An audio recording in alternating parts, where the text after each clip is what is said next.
Hello, Scruff-tards. Welcome to the War Zone. I'm Scruffy, and this is Scruffy Tales. And we are gonna take a look at a video provided to us by the Ukrainian Army, where they test the Bradley and the CV90 side by side in a contest to see which of these two vehicles is the best vehicle out there. If the Bradley or the CV90 is the best infantry fighting vehicle in the world, who will win? We will have Swedish translation, so I'm going to be reading to you from that translation, and the translation was provided by Fria Ukraina, a X-feed Twitter channel that covers the war in Ukraine. So head on over to him if you want some news in Swedish concerning Ukraine. But anyway, he provided the translation, so I'll be reading from that translation to provide you with what people are saying in the video. So let's take a look at what the competitions are and how it all plays out.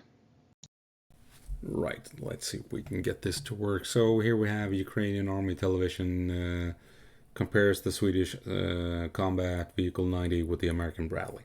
And here you have the CV90 and the Bradley. And let's see here. Yeah, they're talking a bit. So here we have Lieutenant Colonel Serhij Mishura, who is the host. And they're now gonna, he mentions that you have Israeli and German IFVs as well. But we're in this video, we'll be comparing the Bradley to the CV90 to find out which of these vehicles is the best in the world. Dun dun dun. So let's see what they find out. And here's size comparison. CV90 slightly lower, not much, but still. Technically, that should give you the option to utilize cover more efficiently. If you can see here, here's the hull line. So this is the height where you can be hull down behind a wall, rubble, behind a hill or terrain feature. As you can see, if a Bradley were to hide behind the same feature where the CV90 is hull down, a lot more of the Bradley is above that said feature, so it's easier. So the Bradley can utilize less pieces of terrain for cover as compared to a CV90. The hull line is much taller on the Bradley than the CV90. Might be important. Let's see here when they move on. So we're gonna be starting with some facts here. And they say 38 tons on the Bradley, maximum speed 53 kilometers per hour. So if we move on to the CV90 Charlie, as it is, 28.5 tons and maximum speed of 80 kilometers per hour. Maximum speed might be important, you never know. And of course, the Ukrainians are operating the CV90 Charlie version of the vehicle.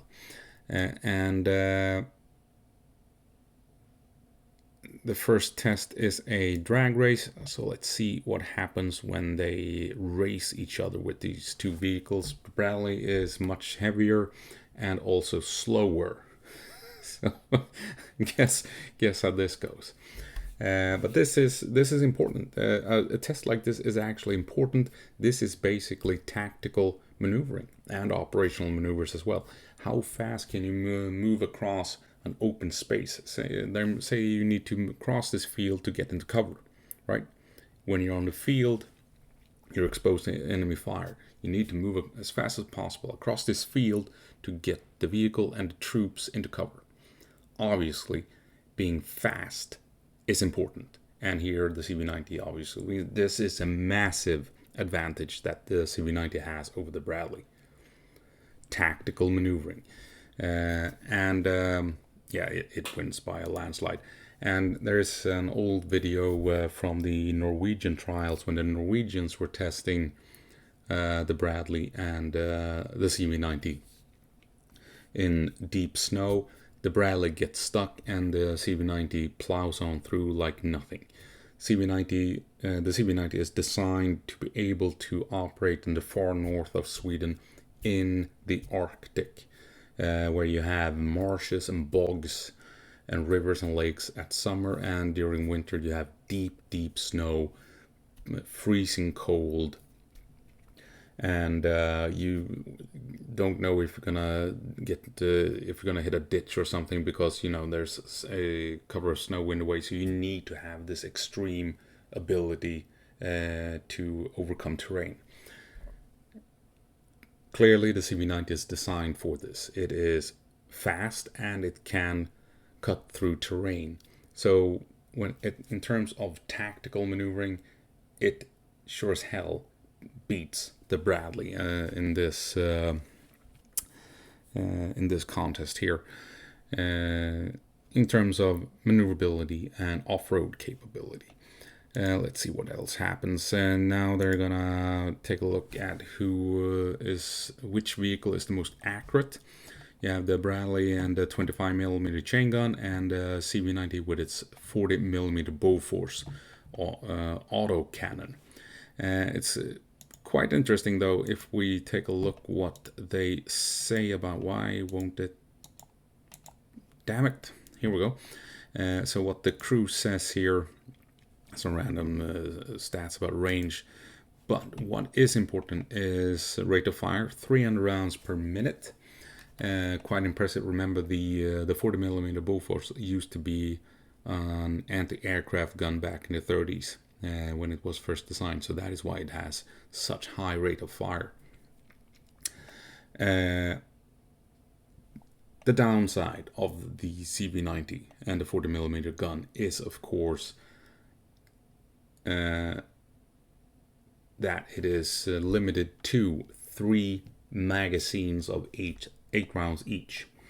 So you have 24 rounds at the ready at any given time.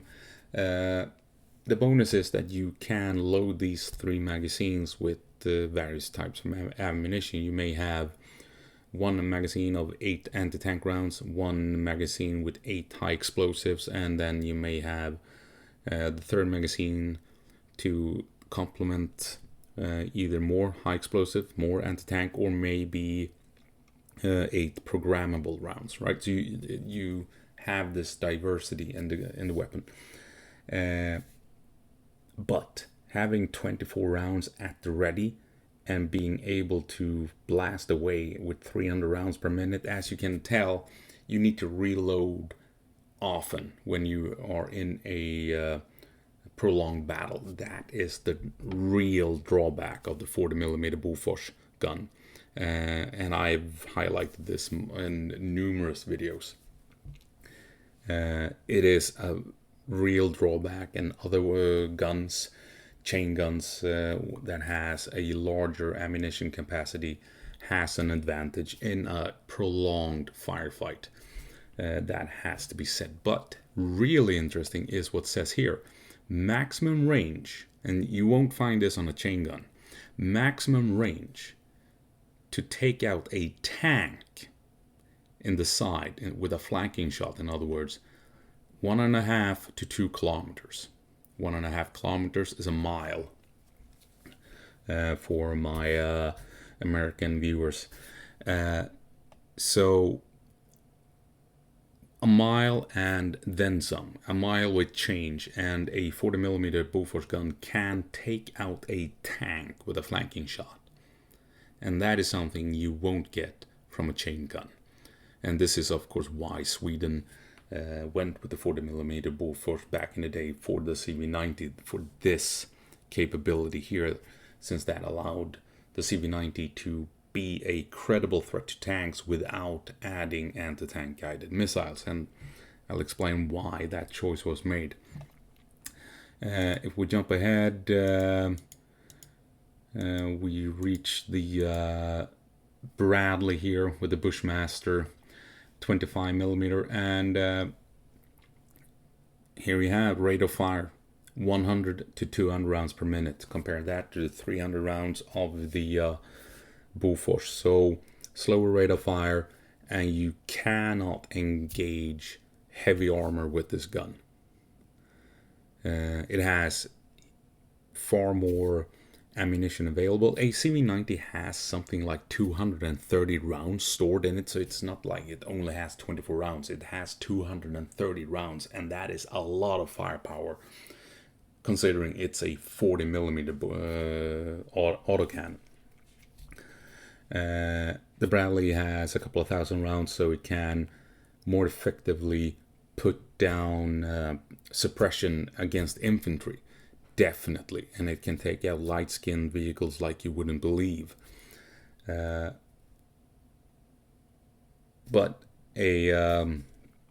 just doesn't have the capability of engaging heavy armor, front armor, like a CV90 with the 40 millimeter Bofors can take out anything that is in a tank when hitting it in the front armor. The Bradley cannot do that with the Bushmaster, right? And if it's a tank with the 40 millimeter, what you need to do is move off to get a flanking shot, and you are a credible threat. We saw with the Bushmaster and the Bradleys from that famous fight in Stepova, where you had two Bradleys versus a T90. The Bushmaster did nothing. It scraped the paint of the T90. Could not penetrate. It hit with 30 plus rounds at close range on that T90, and not a single round penetrated.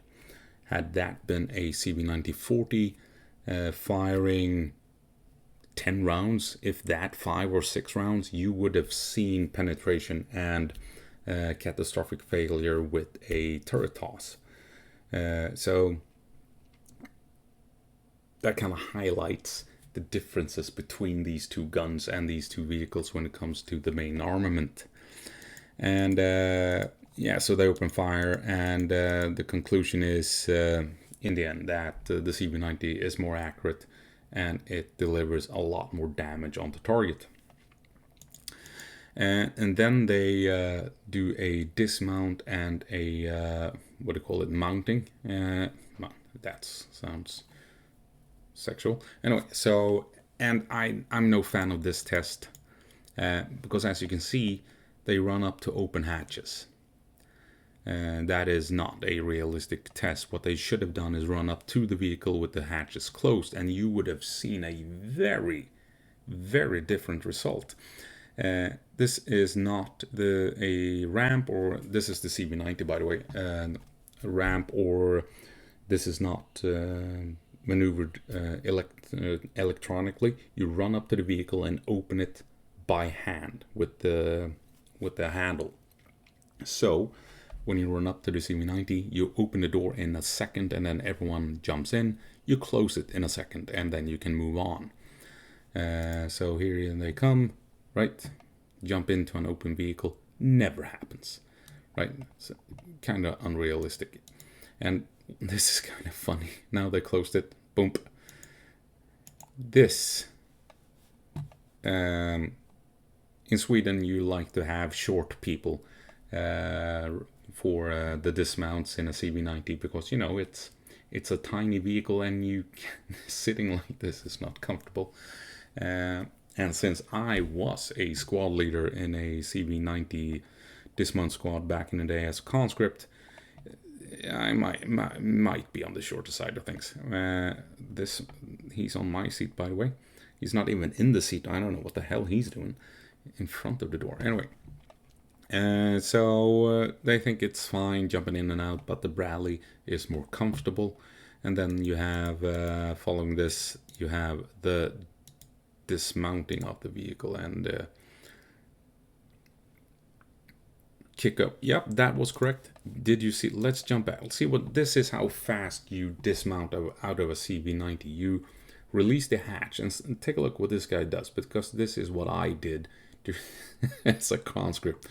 The guy over here opens the hatch, the latch, the handle, and this guy. Take a look what happens. Here we go. Come on, and kick it open, and right, less than a second, and everyone can jump out. and closing it, just release another handle, slam it shut. It's fast as hell. And now let's see what happens when the Bradley wants to dismount. No, here we go. Or they're mounting up. Now, yeah, running up to an open ramp. Not realistic. You need to, let's see here. And you see here? You see here? That did not take a second. Obviously more space in here. A more comfortable ride, I'm sure. Let's see the dismount then. Bang. That is not a fast and quick and decisive dismount, right? Imagine being... Now, the thing is with these vehicles, god damn it, the thing is with these vehicles, they are meant to drive straight up to enemy positions, to a trench line, like we see them do. And if you are right next to a trench line with enemies in it, you need to leave these vehicles as fast as possible to continue the assault and put fire into the trenches. Imagine being in the Bradley, drives up to a trench, you're ready to storm and kick some ass, and then you have to sit and wait for 3 seconds while that goddamn ramp lowers. Jesus Christ. Now, Ukraine has also received the old Swedish IFV on APC by modern standards, the PBV302. When Sweden designed it, they were looking at the M113 and the ramp, the electric ramp on the M113, and decided not to use it. Because with a door you would have faster dismounts, more aggressive dismounts, because when the PBV302 was supposed to, at the time, just like a CV90 is today, it was supposed to drive straight up to the enemy position and have dismounts jumping out 10 meters from the enemy location. You can't wait 3 seconds for the goddamn ramp to lower in that situation, right? So the test with the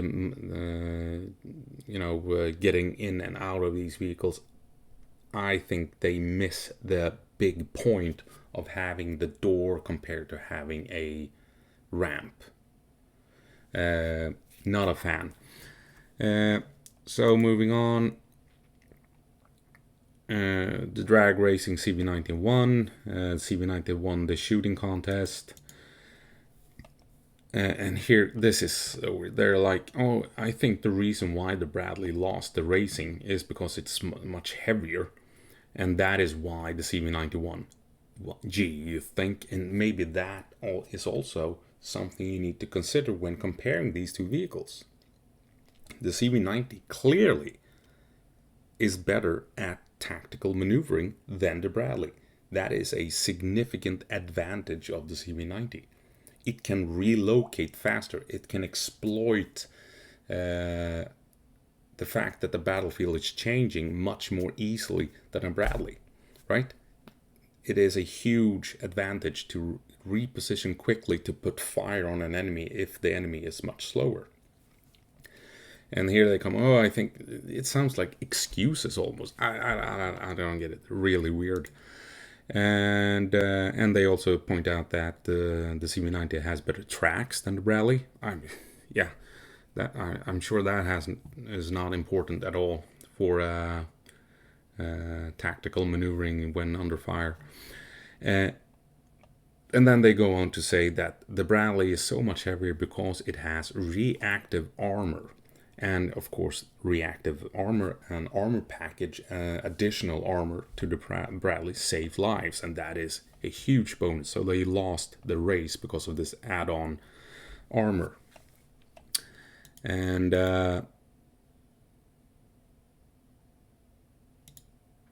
it's just sort of highlight that, yeah, it's heavier without the armor. You add the reactive armor, it's even heavier. I mean, excuses.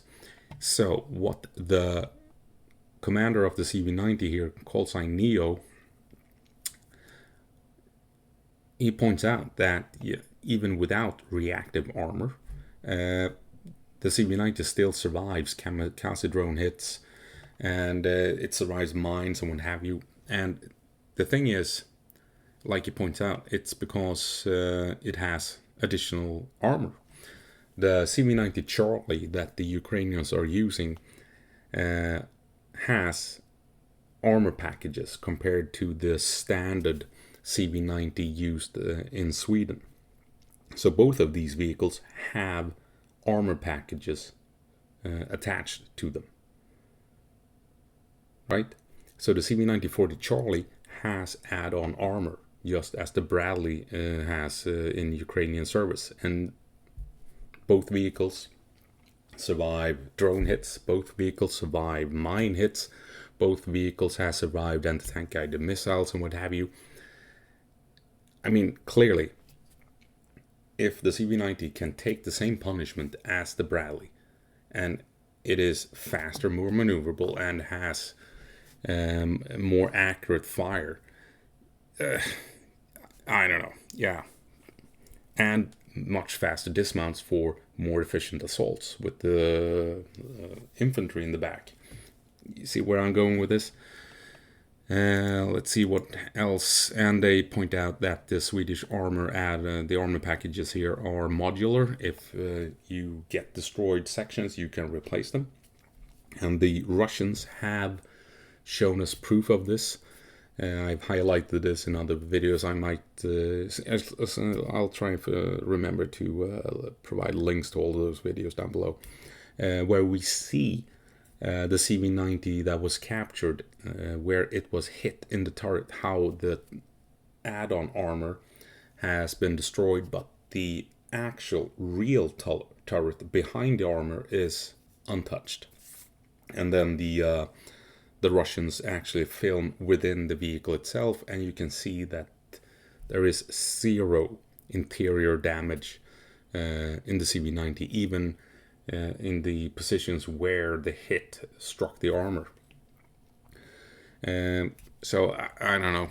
It's a weird comparison when they say, you know, the Bradley lost the race because it has add-on armor. Well, the CV90 Charlie is a Charlie because it has add-on armor, and that add-on armor obviously protects it just as well as the additional armor to the Bradley. It's just so weird. And then I will give them this though. They talk about how the Bushmaster on the Bradley can dish out prolonged fire at the enemy. Since it is a small gun, it has more ammo, so it can open fire for longer periods of time in a prolonged battle. A CV90 can't do it to the same extent. So in terms of suppression, then yes, the Bradley comes out on top. You can well and truly pin enemy infantry in place with the Bradley, and that allows the infantry on foot to maneuver and make use of and find a good position to engage the enemy. So absolutely, when it comes to engaging the infantry, the Bradley does have a slight advantage since it can provide very effective suppression. Here they do point out that with the 40mm gun, you can deal damage to significantly more armored targets. And then they talk about that the larger round in the CV90 has a much more has a larger area effect with the high explosive rounds, sending shrapnel all over the place. And they talk about that they can punch through with ease 100mm thick armor, potentially even more. And they talk a bit more about the shooting, how the Bradley was not as accurate, but since it has more rounds in the vehicle, you know, you kind of make up for the less accurate fire by being able to just keep firing until you actually hit. And And of course, they bring up the TOW launchers on the Bradley. TOW anti-tank guided missiles are excellent weapons, but they are very, very misunderstood. They point out that they've used the TOW launchers on the Bradley to take out T-80s, even when hitting the turret of the T-80. And a turret on a tank is usually the most heavily armored piece of a tank. So they can take out Russian tanks with ease with the TOW missiles, even if these are old missiles from the 70s, the TOW launcher. Highly effective. I believe it was the Syrians that took out Turkish Leopard 2 tanks with American TOW launchers. TOW launchers are, even if they're old, they are deadly as hell. They are called anti-tank missiles for a reason. And they point out that that gives them very good anti-tank capability, even if they don't have the firepower of the main gun on the CV90. And then they use this video as an example. It's very misleading. It is when the Ukrainians breach the defenses or the border regions of Kursk and assault Russian positions just within the border. So here we can see that the Bradley takes the lead, opens fire with the chain gun, suppression, and then they cut because this is the problem with the TOW launcher, and they, as if by magic, just edited that part out. It takes like 10 seconds for the Ukrainians to launch that missile. But it looks good when you edit out the 10 seconds of nothing happening, and then boom, right? So imagine, if we jump back a bit here, if you're in the Bradley, you're storming, and you're opening fire, and you realize, oh shit, there's a enemy tank over there, and it doesn't take that, it's not that fast to fire. It takes 7 to 10 seconds to get the TOW launcher ready, and then you need to be stationary to engage the tank. You can't move around. So you need to wait for 7 seconds before the TOW launcher is ready to fire. And then you need to stand still. And since you need to keep eyes on the target and guide the missile with a joystick, that means you have to be exposed to incoming fire as well. You can't launch and then back down into cover. You have to stay exposed. Guide the missile onto target, and that will take a couple of seconds depending on the range. And then hope that the target does not move down into a gully or in behind cover or something while the missile is trying to reach it. So anti-tank guided missiles, they are excellent weapons when used to cover an advance or waiting in ambush. If you're covering a road where you know the enemy is going to drive down, anti-tank guided missiles will knock out anything. You're just sitting there and waiting like a sniper. Tank shows up, pop, it's gone. But if a target suddenly appears and you're not prepared for it, and if you're in the Bradley and need to switch over to the missile, you're dead. And that is what happened in that famous fight with the T-90. The Bradleys did not shoot TOW missiles because there was no time, because the tank was 50 meters in front of them. If they had decided to switch over to the missiles, the tank would have just moved the turret around until it saw the Bradley, and then it would have blasted the Bradley to hell. And here is, so with a 40mm, you can't kill a tank with a frontal shot, but with a flanking hit at up to 2 kilometers, a little bit more than a mile away, you can open fire 2-3 times, quick succession, boom, boom, boom, and then back into cover before the enemy can swing around and open fire on you. The hits will land a second or two after being fired, and you stand a good chance of having penetration with internal damage. And I'm sorry for rambling here, but it annoys me like you wouldn't believe. let's jump back so you can have something moving while I'm talking. So imagine you're in a forest, that you are in a forest where engagement distances are 100 to 200 meters. The terrain is uneven, goes up and down, and there's like 50 trees in the way, right? Obstacles everywhere. You're in a Bradley and a tank shows up. Are you going to stand still, launch that missile, and try and zigzag it past all those trees to connect with the target? Or would you rather have the 40mm Bofors where you can stay mobile, advance and fall back as needed, take pot shots whenever you have that flanking hit? You might even fire high explosives to take out the sensors on the tank and then switch over to the armor piercing rounds when you have that angle after you have been maneuvering, compared to standing still with the Bradley being totally, completely unable to launch a missile and zigzag it past all the obstacles to land a hit. People need to understand what these weapons are and how they're supposed to be used. They're amazing weapons. They can destroy any tank in the world, but you can't rely on them in every goddamn situation. Also, imagine if the tow launcher was a gun. Imagine if the tow launcher is a gun. It has 2 rounds in it. Each round takes, 30 seconds to reload once you've fired? And that gun, you need to stand still to fire it.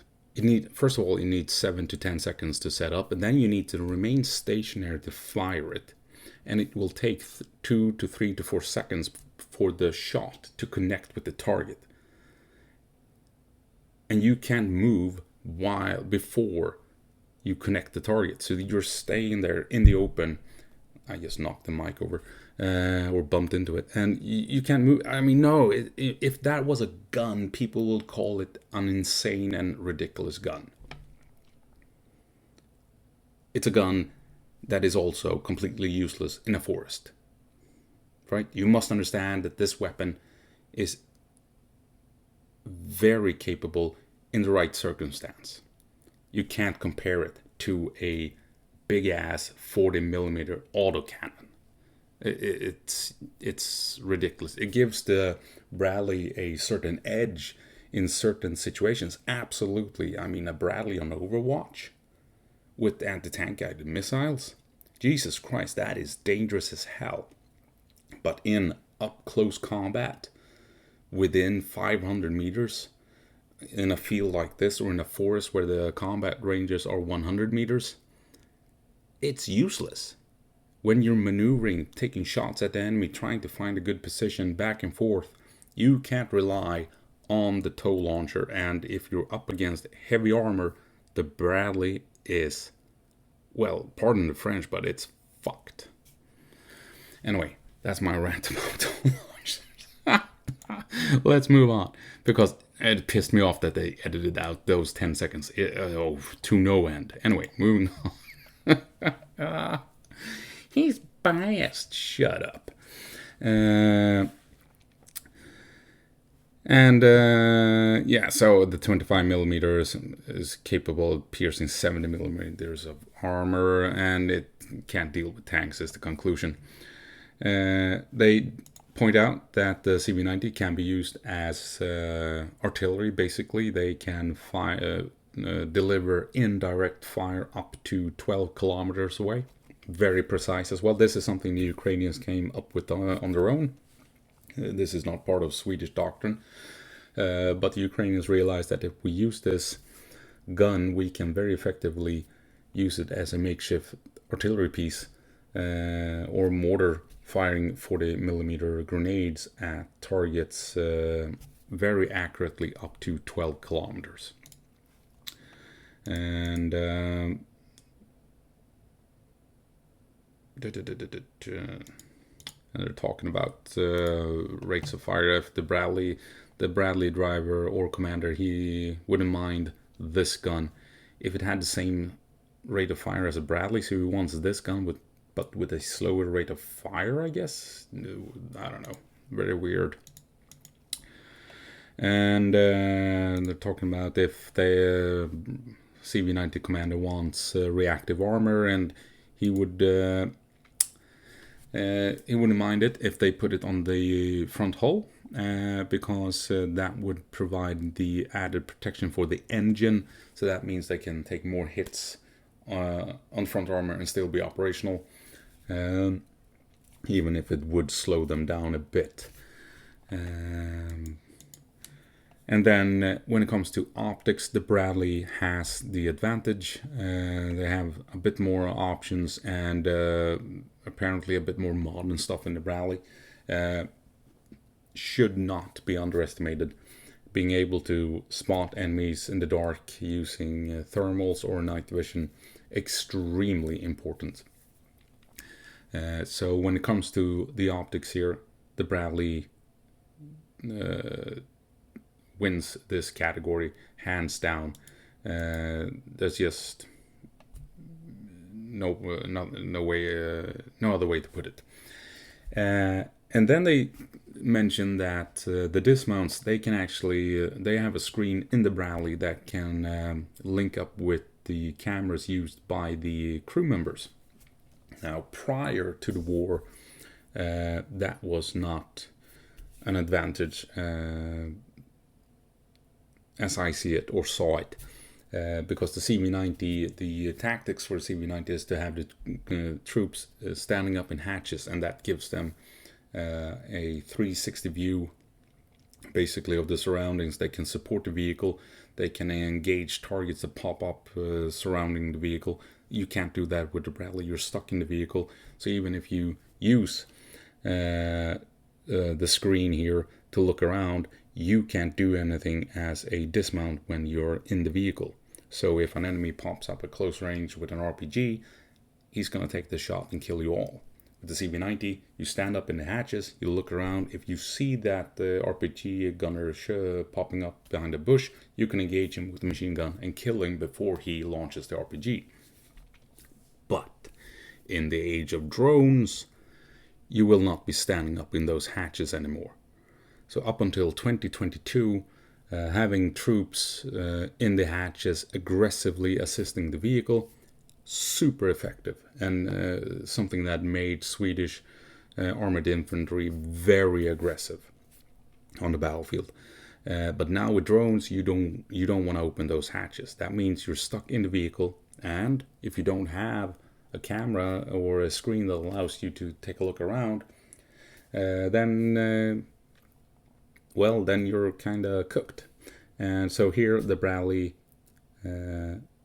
actually wins this category, or scores a point at least, because the modern battlefield, this is a huge advantage. Prior to 2022, the CV90 with the hatches was a more combat effective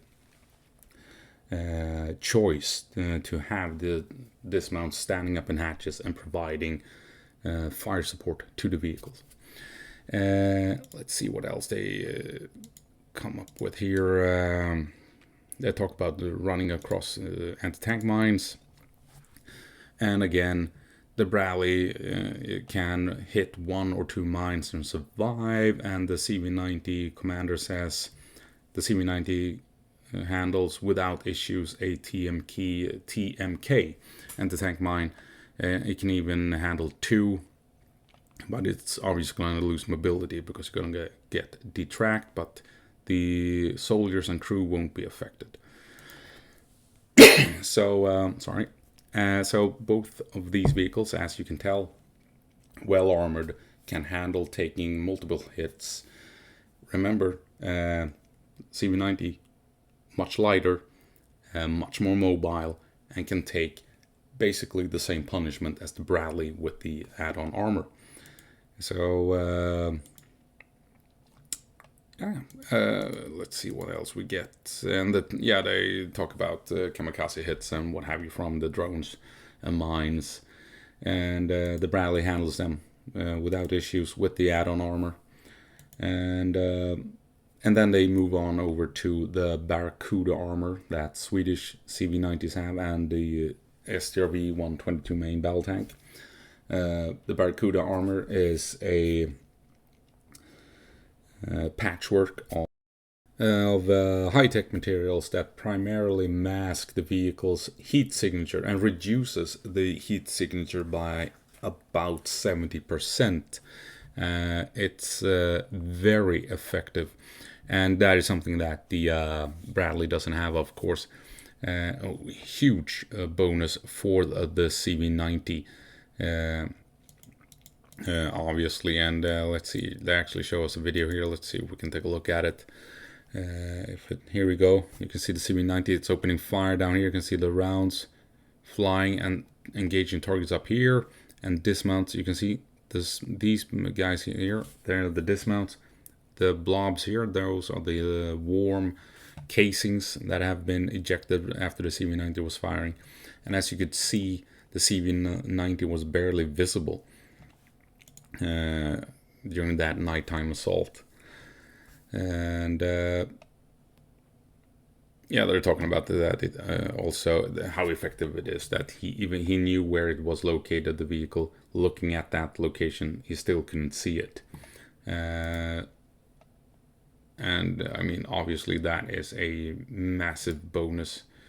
And then the Bradley commander, I don't know, somehow tries to make a point that if the Bradley where it has camouflage webbing and is muddy, that works just the same. I mean, clearly, no, not the same. And they also talk about the Barracuda is available for the SRV-122, the Swedish main battle tank. And then they joke about the kokshell. How the hell do you translate that? There, a stove? Is it? No, it's not a stove. You can heat up water in the CV90. Here you go. So pour water in it and heat it up, and then you can get warm noodles or a cup of tea or whatever. Because, you know, it's Sweden, it's the Arctic, it's gonna be cold as hell during the winter, and then you can always rely on the vehicle for a heat source to prepare meals and what have you. So that is why you have this in the CV90. You have it in the Archer, and I think they have it in tanks as well. And he talks about they have small burners that can heat up water in 3 minutes. Absolutely, but if you run out of fuel for those burners, then you're kind of screwed in a Bradley. Meanwhile, as long as the CV90 is running, you have a way to heat up food, which is, as you can imagine, kind of important when you're in the far north of Sweden, where there's like 2 meters of snow and minus 30 below freezing. And yeah, I don't know, they come to weird conclusions here. It's easier to dismount from the Bradley. I explained how hatches work compared to the ramp. I don't know why they think the dismount is better with the Bradley. I don't get it. CV90 is faster. It has less armor. I don't get it. Both vehicles can handle the same punishment and survive. So weird. And the CV90 more accurate and a faster rate of fire. Plus, it can take out tanks with its gun. The Bradley cannot. Talking back to the dismounts here, and it can also be used as a makeshift artillery piece. It has the Barracuda camouflage that makes it basically invisible at night. But then I say the Bradley has better armor, totally speaking. I don't understand why. Nothing in this video tells me that that is the case. And if you, like to say here, if you take all of these facts, you can determine a winner. And even he says that even he thought that when he was heading over to this test, he thought that the newer CV90 would be 2 heads taller than the Bradley. I don't know. It kind of feels like the CV90 has outperformed the Bradley uh, whenever it whenever it has a major effect on the battlefield, right? It's has a lower profile. It's faster. It can fire faster. It can fire and engage any target and can destroy any target on the battlefield without switching between weapons. And it is effective with the main gun in against all of these targets in the forest. The Bradley is not effective against all targets in the forest. The CV90 can open fire and immediately withdraw into cover. Bradley can't do that. If it's using the tow launcher, it has to stay out in the open and risk getting shot at while it's trying to set up the tow launcher and while it's guiding the missile onto target after launching. And like I said about the hatches, if you drive up to a trench line, you need to get out as fast as possible. You can't wait 3 or 4 seconds for a ramp to lower, right? You need to open a latch and kick the door open, and everyone starts piling out in 1 or 2 seconds. So their conclusion is that it's a draw, basically, and that both vehicles has pros and cons, which they do, absolutely. But for Christ's sake, how the hell is this a draw? Explain to me in the comment section how the hell this is a draw, because I don't see it. To me, the CV90 is a clear winner over the Bradley in terms of being a more efficient, more combat ready infantry fighting vehicle. So yeah, well, I've made videos about the CV90 before, quite a few of them, but the two that I think might be worth your while is this one, why the CV90 will dominate Ukraine. One of the first videos I ever made for YouTube. A bit long, but I'm going into the history of the CV90, the doctrine it was supposed to work within, and the origins of that doctrine, the Swedish doctrine of mechanized assaults, essentially, and how it compares to other vehicles, the Bradley, BMPs, and what have you. It might be an interesting watch. And then you have this, I made this, I think, little more than a year later, after Ukraine had eventually received CV90s and used them for about a year in combat. And we, in this video, we actually take a look at just how effective the armor is on the CV90, going over all the images that the Russians have shown us of the damage done to the CV90 that was captured and taken to Moscow, and also what the inside of that captured vehicle looks like. And like I said, it's untouched. Not a single hit penetrated the armor. So if you take a look at the damage done to the CV90 and consider the fact that nothing happened on the interior at all, I mean, keep that in mind when they were talking in this video about the protection level and what have you. So yeah, anyway, take a look at these two. This is history of the CV90 and the Swedish doctrine of assaulting with armored vehicles straight into combat, dismounting point blank basically.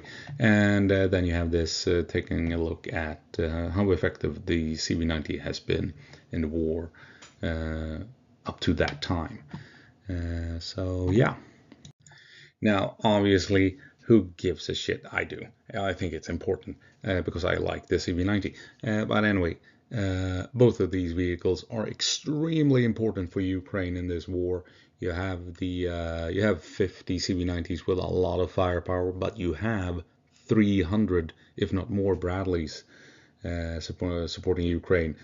And the amount of Bradleys available is what truly gives them an edge in this war, that you have 300, that means you can actually go on the offensive with them without having to worry of losing too many in combat, because you have so many of them.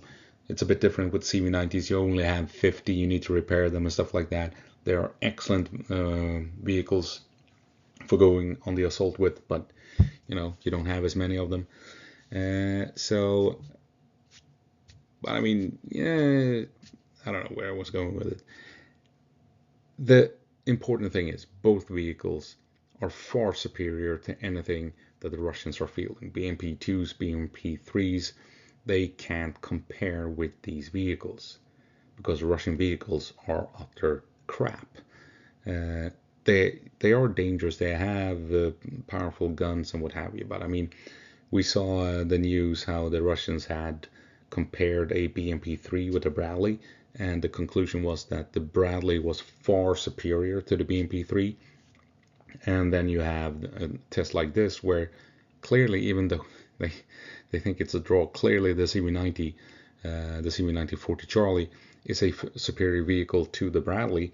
I mean, that means that the BMP-3 doesn't even come close. It's not even on the same planet as the CV90.